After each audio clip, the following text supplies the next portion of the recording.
Nebulization and I'm going to perform nebulization therapy. What is nebulizer? Nebulizer is a drug delivery device used to administer medication in the form of a mist inhaled into the lungs. Nebulizers are commonly used for the treatment of asthma, cystic fibrosis, COPD, and other respiratory disease or disorders.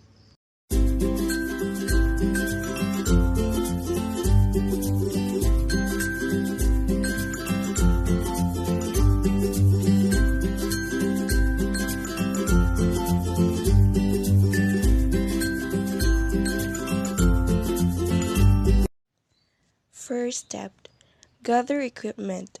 Check medication order against the original physician's order according to agency policy. Clarify any inconsistencies.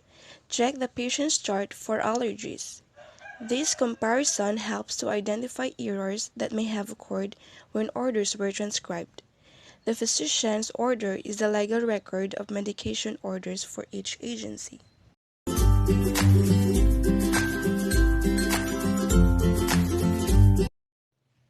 Step 2. Know the actions, special nursing considerations, and safe dose ranges, purpose of administration, and adverse effects of the medication to be administered. Consider the appropriateness of the medication for the patient. This knowledge aids the nurse in evaluating the therapeutic effect of the medication in relation to the patient's disorder and can also be used to educate the patients about the medication.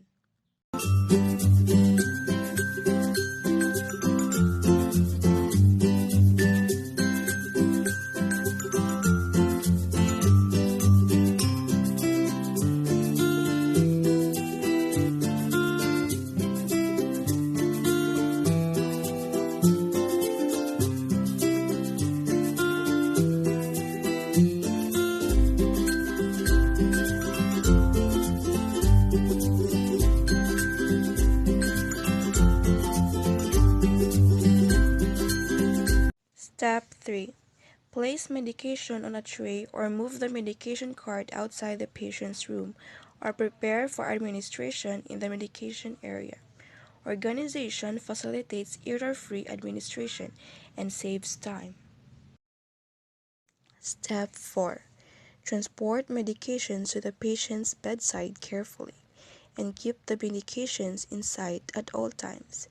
Careful handling and close observation prevent accidental or deliberate disarrangement of medications.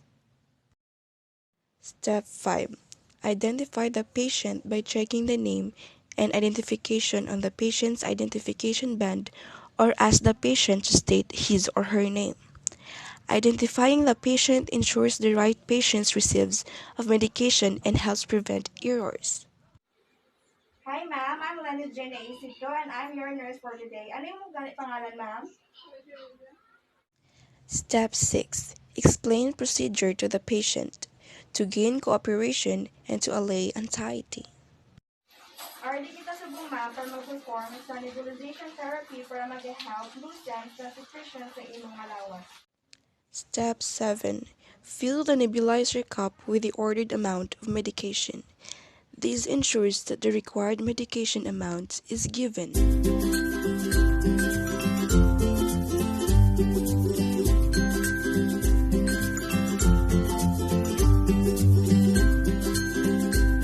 Step 8.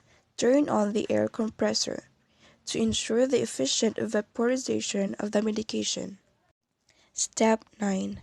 Observe the fine spray from the nebulizer to check that the equipment is working. Step 10. Encourage the patient to breathe the nebulized vapor through the mouthpiece. A mask may be used if a patient has difficulty with the mouthpiece. Breathing the mouth or normally with a mask helps the medication travel to the lungs for maximum effect. Step 11. Remain with the client until all the solution has been nebulized. Instruct the client to continue the treatment until he or she can no longer see a mist on exhalation from the opposite end of the mouthpiece or vent holes in the mask. Step 12. Encourage the patient to expectorate, as the medication may help to loosen the bronchial secretions. Musta yung bumatsyag, ma'am, after natin nagpaaso? Okay na. Step 13. Ensure that the patient is left feeling as comfortable as possible. Bronchospasm is further reduced if the patient is relaxed and reassured. Step 14. Wash and dry the nebulizer, tubing, and mask, or mouthpiece with a warm soapy water. Proper cleaning decreases the possibility or pathogens entering the client's respiratory tract. Step 15. Retain the equipment in a polythene bag. For the patient's next administration, to prevent infection, the equipment should be changed every 24 hours. Step 16. Document the nursing practice appropriately. Monitor adverse effects and report any abnormal findings immediately to ensure safe practice and enable prompt, appropriate medical and nursing intervention to be initiated.